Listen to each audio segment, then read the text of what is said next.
High, কী অবস্থা? আজকে আসলে আমি আমার বিসিএস এর যে গণিতের নোট খাতাটা আছে, ওইটার যে সূত্রগুলা আমি লিখেছি, সেগুলা আসলে আপনাদের সঙ্গে শেয়ার করার চেষ্টা করব। যেকোনো পরীক্ষার আগে বা বিসিএস পরীক্ষার আগে এই গণিতের এই সূত্রগুলো আসলে দেখে গেলেই আসলে হয়ে যাবে। সো সাথেই থাকুন, দেখা যাক। আস্তে আস্তে শেয়ার করব আপনাদের সাথে এই সূত্রগুলো।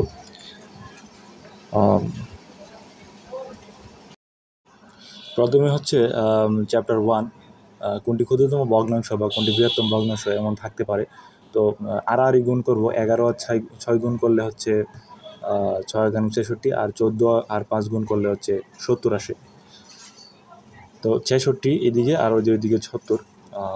এখানে আমরা লেস দেন দিতে ভুল করছি। যাই হোক, 66 যেহেতু ছোট, তার মানে 14/11 এই সাইডটা আমরা ধরবো। এই সাইডটা তাহলে ছোট হয়। আচ্ছা, এরপরে পৌনঃপুনিক 0.1, উপরে পৌনঃপুনিক আছে, পৌনঃপুনিকের জন্য একটা 9 দিব, আর উপরে যে সংখ্যা থাকবে 1 থাকলে 1ই। আচ্ছা, পরের চ্যাপ্টারে যাই। পরে হচ্ছে যে লসাগু গসাগু। 1 নম্বর হচ্ছে দুটি সংখ্যার গুণফল সমান লসাগু ইন্টু গসাগু। 2 নম্বর সূত্র হচ্ছে অনুপাত দ্বয়ের গুণফল সমান লসাগু বাই গসাগু। 3 নম্বর হচ্ছে ভগ্নাংশের লসাগু যদি চাই তাহলে গসাগু যদি চাই তাহলে লবগুলোর গসাগু করব, আর বাই হরগুলো লসাগু করব। আর যদি ভগ্নাংশের লসাগু চাই তাহলে হচ্ছে লবগুলোর লসাগু করব বাই হরগুলোর লসাগু। মানে হচ্ছে গসাগু বললে উপরের গুলা গসাগু করব, নিচের গুলা লসাগু, আর লসাগু বললে উপরের গুলা লসাগু, নিচের গুলা লসাগু গসাগু। আচ্ছা, চ্যাপ্টার 3, সরল ও যৌগিক মুনাফা। 1 নম্বর হচ্ছে সরল সুদের সূত্র। আই সমান পি আর এন, আই সমান পি আর এন বাই 100, এ সমান পি ইন্টু 1 প্লাস আর এন। আচ্ছা, চক্রবৃদ্ধি সুদের ক্ষেত্রে যদি বলি এ ইকুয়াল টু, মানে এ হচ্ছে সুদ আসল, P into 1 plus R to the power n. এনটা হচ্ছে সময়, আর আরটা হচ্ছে ইন্টারেস্ট রেট, আর পিটা হচ্ছে প্রিন্সিপাল বা আসল।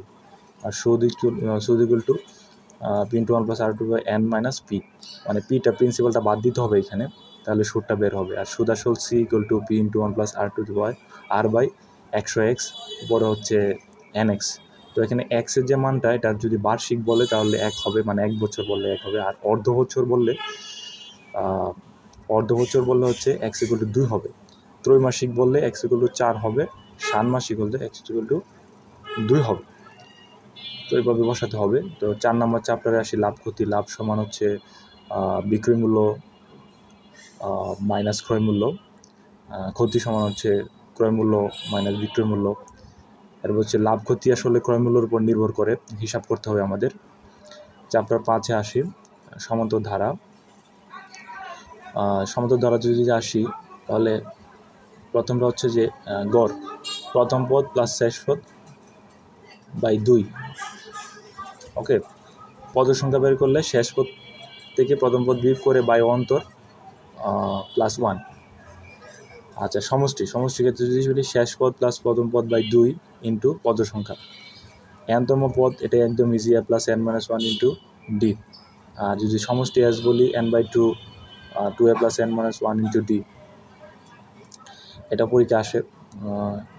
এনতম স্বাভাবিক সংখ্যার সমষ্টি যদি বলে, মানে 1 2 3 সিরিয়ালি যোগফল বের করতে বললে আমরা লাস্টে এন এর মানটা বসাই দেবো এখানে, এন ইন্টু এন প্লাস 1/2। যদি বর্গাকারে থাকে তাহলে N into N plus 1 two N plus 1/6 হবে বর্গাকারে। এরপরে যদি ঘন আকারে থাকে, ঘন আকারে কিউব আকারে থাকে, তাহলে N into N plus 1/2 whole square দিব। আচ্ছা, গুণিত ধারায় যদি আসি, এনতম পদ সমান কি a r n minus 1, a r to the power N minus 1। R হচ্ছে সাধারণ অনুপাত। এস এন যদি সমষ্টি বের করি গুণিত ধারার ক্ষেত্রে a into r to the power N minus 1 by r minus 1। এখানে অবশ্যই আর এর মানটা 1 থেকে বড় হবে, আর এদিকে আর এর মানটা 1 থেকে ছোট হবে। এখানে 1 যদি বড় হয় তাহলে 1টা আগে হবে, আর এদিকে 1 যদি ছোট হয় 1টা পরে হবে।